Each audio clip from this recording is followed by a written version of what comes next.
Egypt. You think you know it. The endless banks of the River Nile, the historic pyramids, the desert, the culture, the one-week all-inclusive holiday experience.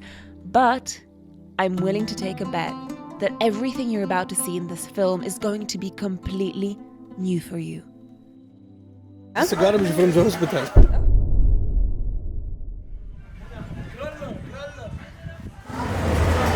This is Mokattam, a neighbourhood here in Cairo, which is home to the Zabalin, who are the garbage pickers of this ginormous metropolis. This is one of the most interesting places, and one of the most complex places I have ever been to in my life. Meet Bahit, who has lived in Cairo's so-called garbage city all his life. Bahit is my local guide and has agreed to show me around his neighborhood and even invited me to see inside of his home and spend Christmas with his family. Don't worry, we'll get there a little bit later. For now, let's take a walk outside and get a feel of this place.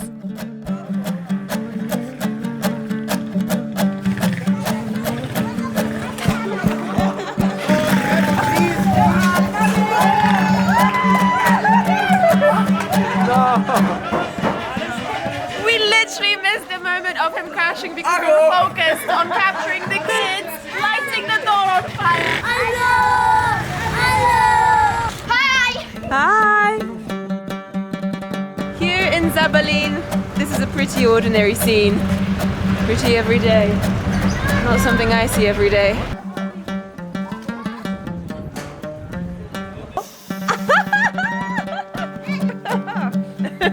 The Zabalin, like garbage collectors people. 70,000 people living in this community in Mokattam. All the people working with the garbage or recycle. Almost all of the Zabalin, or trash collectors, are Coptic Christians. In Muslim-majority Egypt, they're a minority and have faced much discrimination from the state throughout history. After being evicted from another neighborhood in 1970, the entire Zabalin community moved here and settled on a small plot of land at the foot of the Mokattam hill. The job looks like this. The Zabalin, or garbage collectors, crisscross Cairo, picking up unsorted trash from the city's residents. Then, they bring it all the way here on donkey carts or pickup trucks and sort through it with their families. You could see their family units as sort of micro-enterprises for recycling. Here's the twist. The Zabalin don't actually get paid by the government for doing this work, even though they service about 5 million people in Cairo. To make matters worse, their livelihoods came under threat when the state awarded new garbage disposal contracts to large multinationals. So if they don't get paid, how do they make money? The Zabalin process and recycle more than 80% of everything they collect. Okay, so Bahit, why do people keep pigs here in the back of their house? All this organic and food throw for the pigs here to eat. Then we sell all these pigs to Christian people. And very delicious. Honestly, it wasn't easy to find someone who would agree to being filmed as they did their job. There's still a lot of social stigma attached to being a Zabalin or a trash sorter, even though in reality, they do extremely important, essential work. I was visiting the garbage city during Coptic Christmas, and since most of the people who live here are Coptic Christians, it was pretty easy to get in a festive mood. This is a bakery that sells Christmas biscuits, and look at all these decorations. There's even Santa himself here.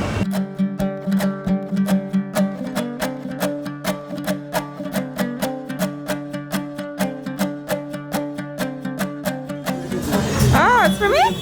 Let's try this one. Coconut! It tastes like coconut, it's delicious! Tamam! Yeah, really good!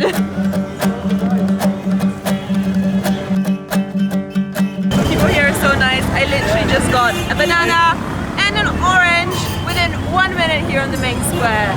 It's just like that.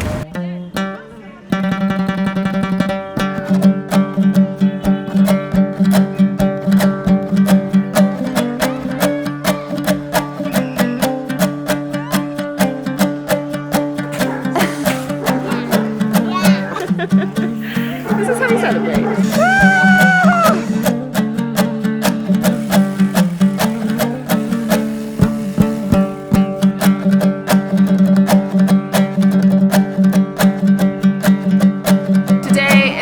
very different kind of day here in Muqaddam because today is Christmas, so nobody's working.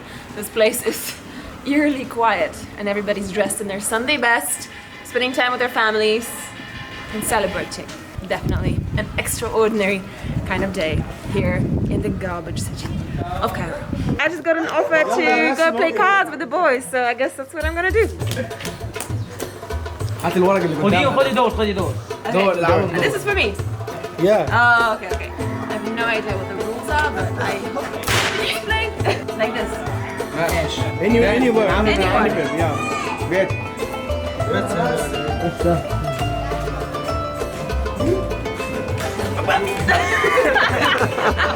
just putting down cards. بس يا ابني انت سيبها تلعب بس خلاص؟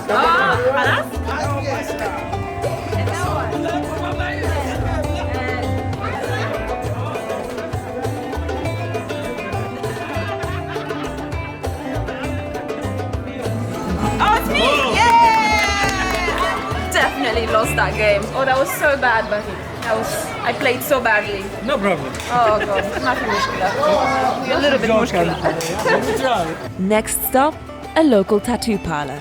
While some Muslims in Egypt see tattoos as haram or not allowed, a lot of adult Christians here would beg to differ.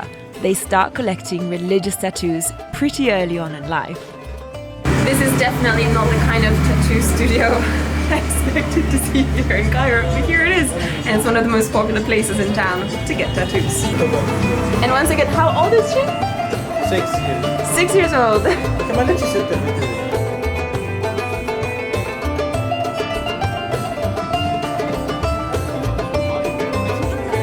Romani says that he makes 8 to 10 tattoos every single day, and when I asked him whether it's boys or girls that come here to get tattoos, he says usually it's girls.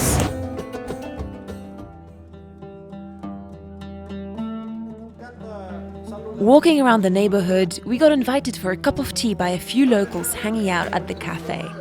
They saw the tattoo on my forearm and were keen to show us their ink. Wow, this is St. George. Oh, St. George. Yes. And here on this side, the cross. ده ما بيتمسحش. Christ on the cross. How do they celebrate? بتقضوا ازاي اليوم النهارده بتاع العيد؟ النهارده عيد مع بعض group with the friends here.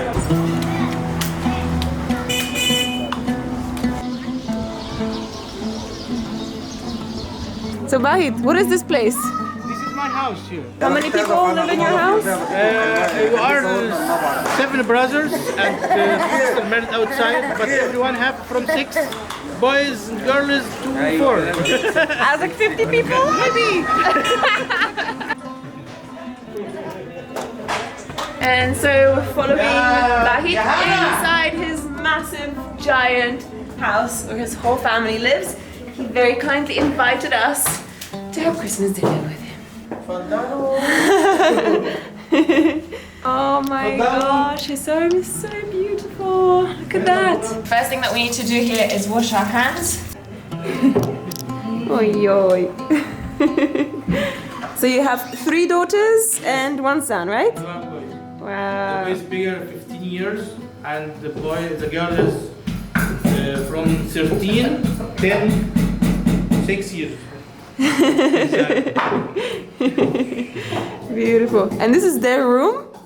Yeah, this is room for the girls here. Oh my gosh, that's beautiful. Wow. Jana, which bed is yours? Where do you sleep? بتنامي فين بتقول لي؟ تسأل بتنامي في هنا؟ That one? هنا. Henna? Okay. This is actually like a dream room, a dream bedroom for a girl. When I was your age, I would have loved to live here. This is the boys' room. Yes. Wow, look, he's got a room all to himself.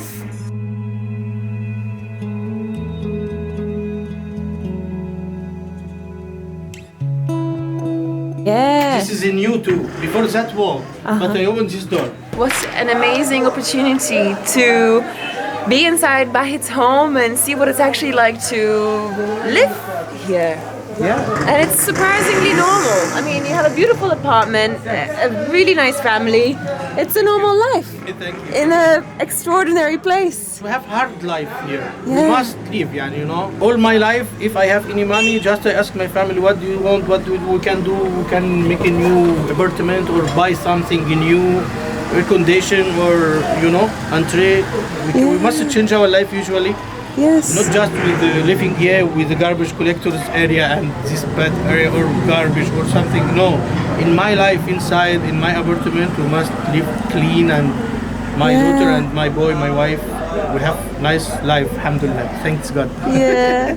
So this is a spoon? Yes, spoon. You made it yourself? Yeah, myself. I am artist too. I draw a lot of things in my work. Yeah. Really? I am designer, make special Egyptian design and many cards and. So this is your living room? Yes, here. Wow. Welcome. It's beautiful. Thanks. You are an artist. Friend. This is genius, actually. Look at that. This is just a broken mirror. This is for the lamps inside in the bayan, but I cutting to put it here. You see? Bahit's home is beautiful and modern, and a small minority of the Zabalin have even made fortunes from their recycling businesses. But most people still live in pretty poor conditions, exposed to disease and infections with little security. Yes, we have hard life, but usually the people say thanks God, our Jesus Christ in our heart here. Sure. And usually the people have special different jobs, but they can live. If they have some money to live, we say thank God, we can live and help my family and my daughter, my boys. We can have a good life. And not just everybody want to be rich, but if little money or I can help my family, that's enough. It's good for us.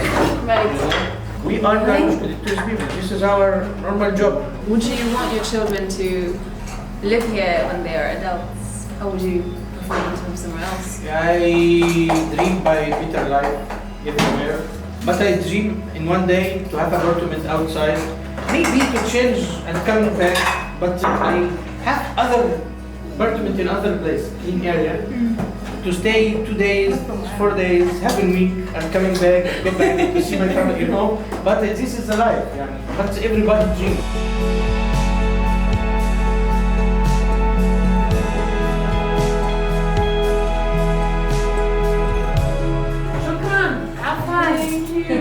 We have an absolute feast right here on the table. We're celebrating Christmas and we've got meat and chicken. I'm vegetarian. We've got macaroni with sauce, we've got rice, we've got homemade bread. This is incredible. Bahit, thank you so much. You're welcome. Check out this bread. It's freshly made, soft on the inside, crispy on the outside. Oh, this rice is so delicious. It's just super aromatic. It's filled with spices and herbs of all kinds. This is a real feast, and honestly, I've had half of my plate and I'm already completely full. Oh no! Bahit's invitation to come over for Christmas dinner was pretty spontaneous, so I didn't get a chance to explain that I was vegetarian and ended up with what looked like half of an entire chicken on my plate.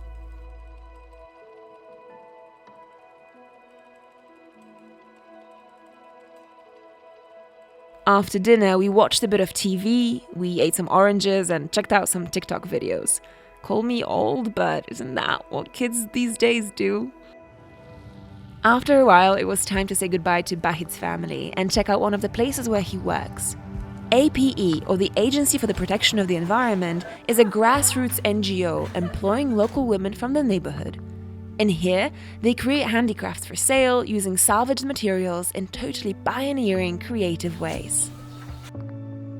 The mission here is education, to help the girls and women special, read and write in literacy classes, then they can go to the university, and or we can support them here. Girls and women here started from literacy classes, now they have diploma here in ABE and they are responsible about these activities here. Check these out. I think this is, to me, one of the coolest and most creative products that I've seen here. These are bags made out of Nespresso capsules. Used Nespresso capsules. How amazing! And the amazing thing is that the creativity doesn't end here. There is Nespresso capsule jewelry, bracelets made out of can covers, necklaces like this made out of just twisted, discarded old waste. This is just the most incredible use of recycling techniques and your creative mind.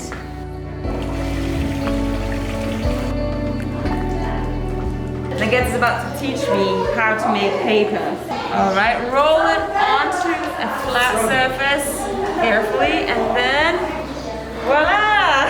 So now, right here we've got a freshly created piece of recycled paper, which should dry, and in a couple of days it will be ready to go on sale. But if you thought this was surprising, just hold on for a minute.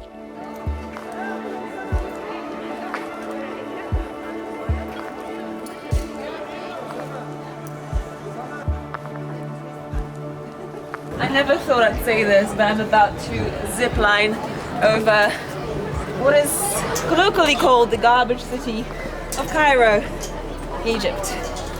This is not something you do every day.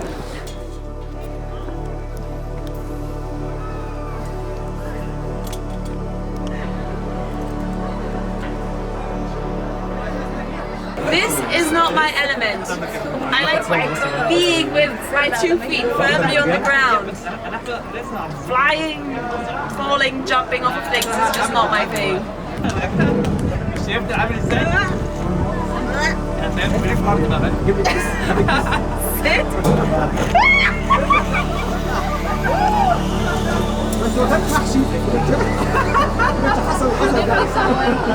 Yeah, okay, that wasn't too bad.